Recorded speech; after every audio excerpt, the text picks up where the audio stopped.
Welcome to JG Cards. In this video, we're going to talk about PSA. So, PSA has been acquired by a private investor group, Nat Turner's Cards on Instagram, if you want to follow the guy who's taken over it.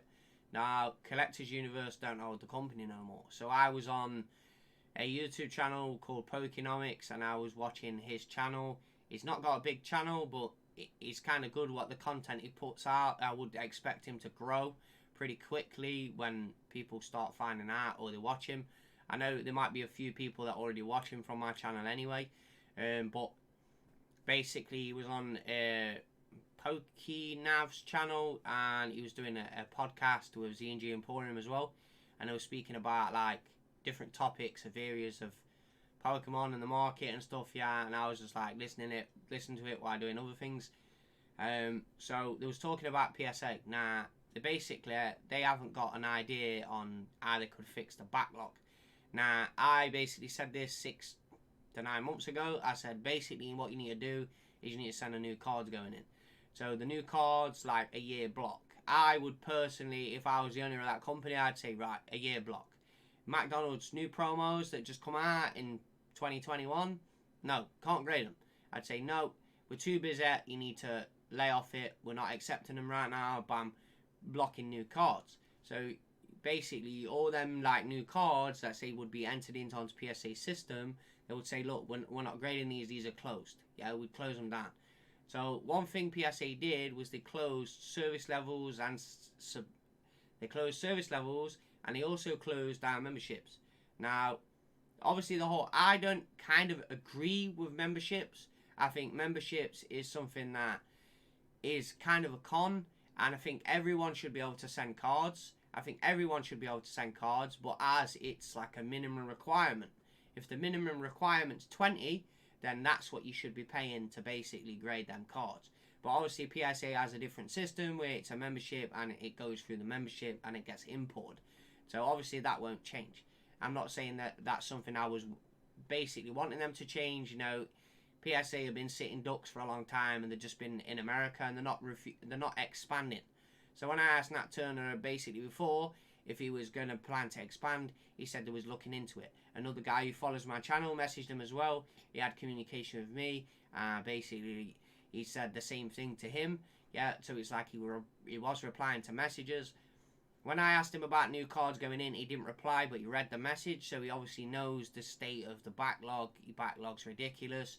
You know, it's all right for them quadrupling their capacity of staff, but what's going to happen is eventually, is that demand still going to stay the same? You know, well, the thing is with the new cards, the reason why I say put a block on the new cards is because Hidden Fates was the biggest TCG that was submitted last year, right?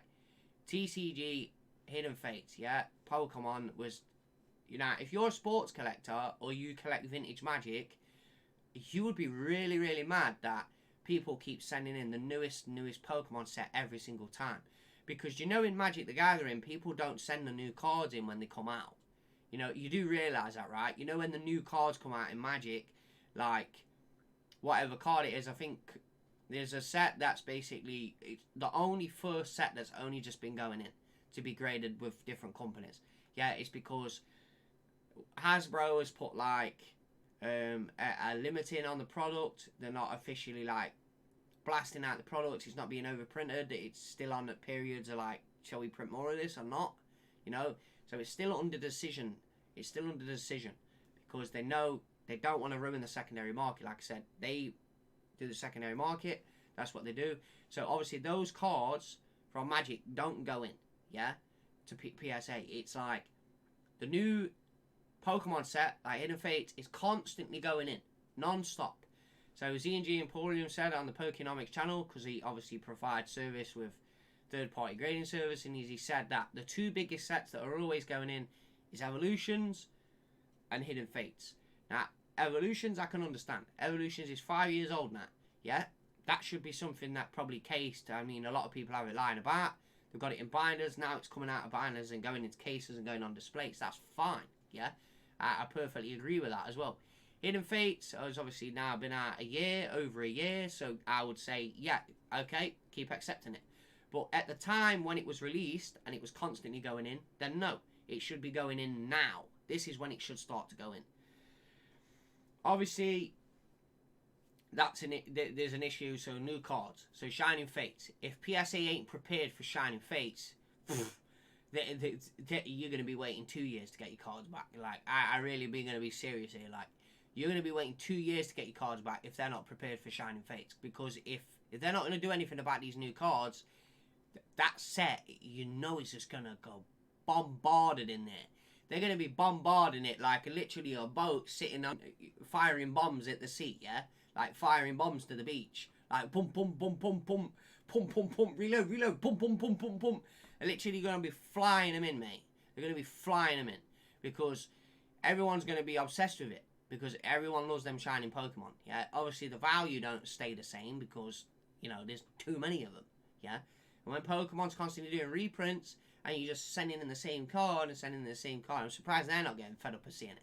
You know what I mean? So, that was the one big point, yeah? The second point is, they need to expand their locations, yeah? If it means you come to the UK, it means you come to the UK.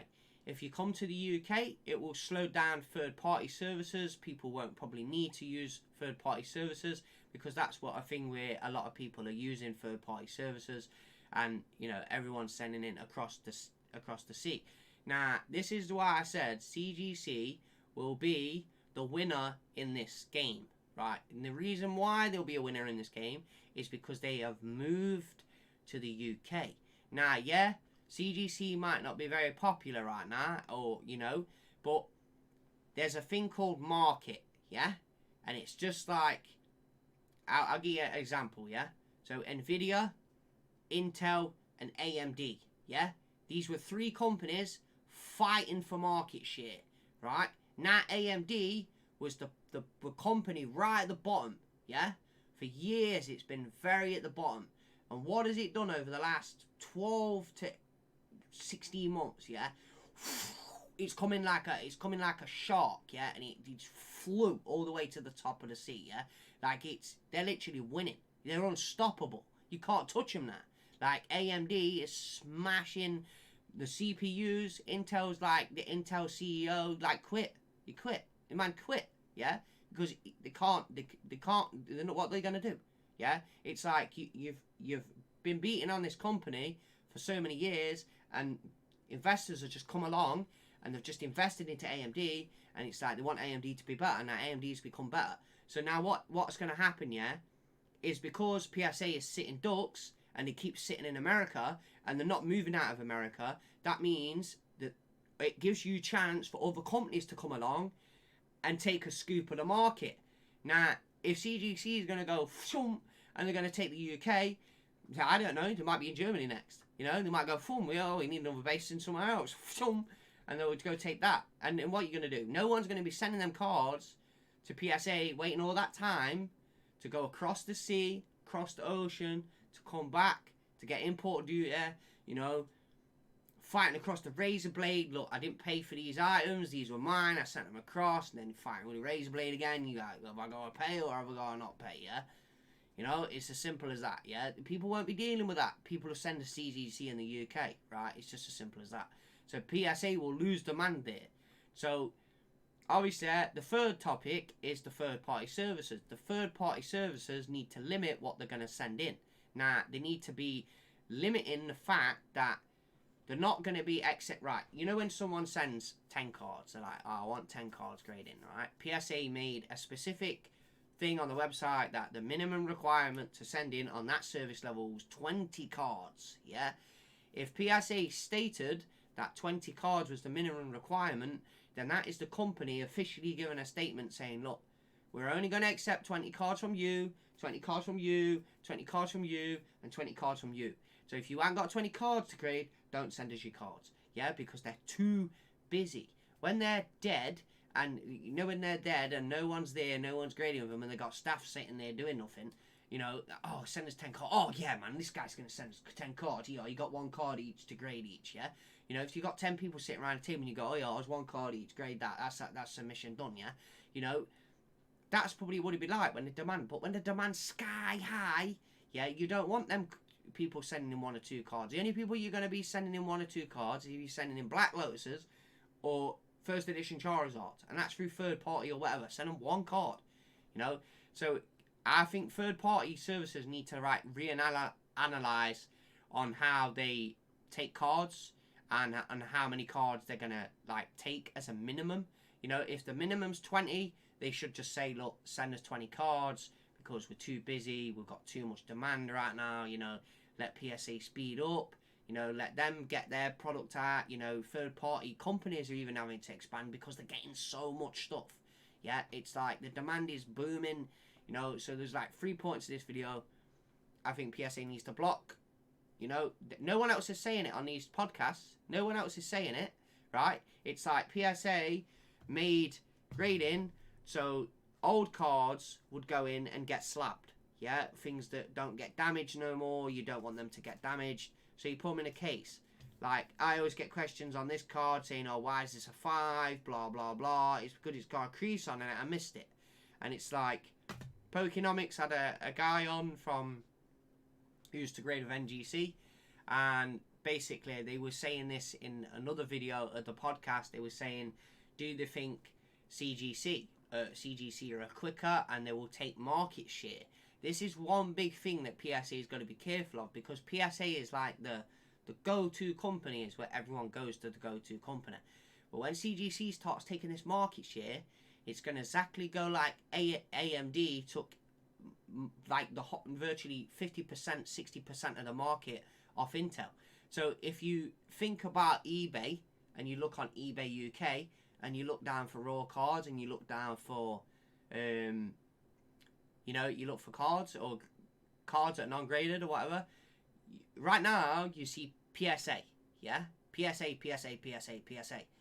But now you're starting to see CGC trickle in there. You're seeing some listings, and CGC is actually selling like really, really well on eBay. Yeah? If you go on there and you go and have a look and you type in CGC on eBay UK and then you go down sold listings, bam, you see the sales, right? And they're selling at decent prices. Trust me, like, you know, market share is one thing you got to be careful of, because they're going to be snatching market share from each wherever they can, because they're all going to be fighting for these cards.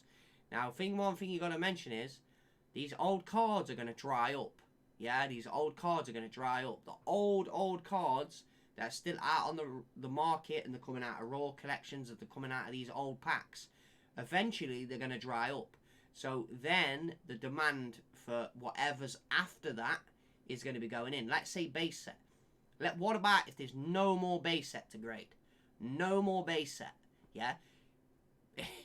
You know, it might take 2 to 5 years to basically grade all the base set. Once all the base set's gone, you'll only be able to grade. You'll only be able to basically buy graded cards.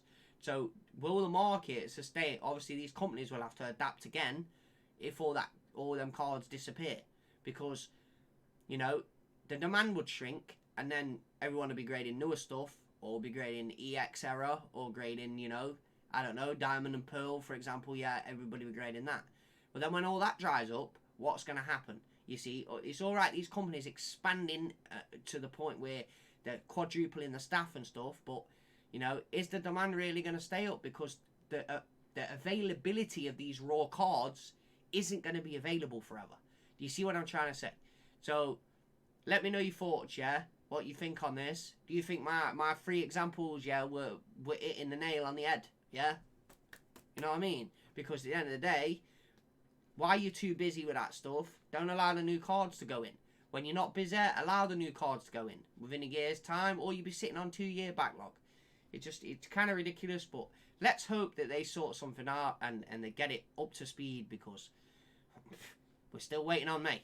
Thanks for this video. Thanks for watching this video, and I'll see you in the next one. Peace.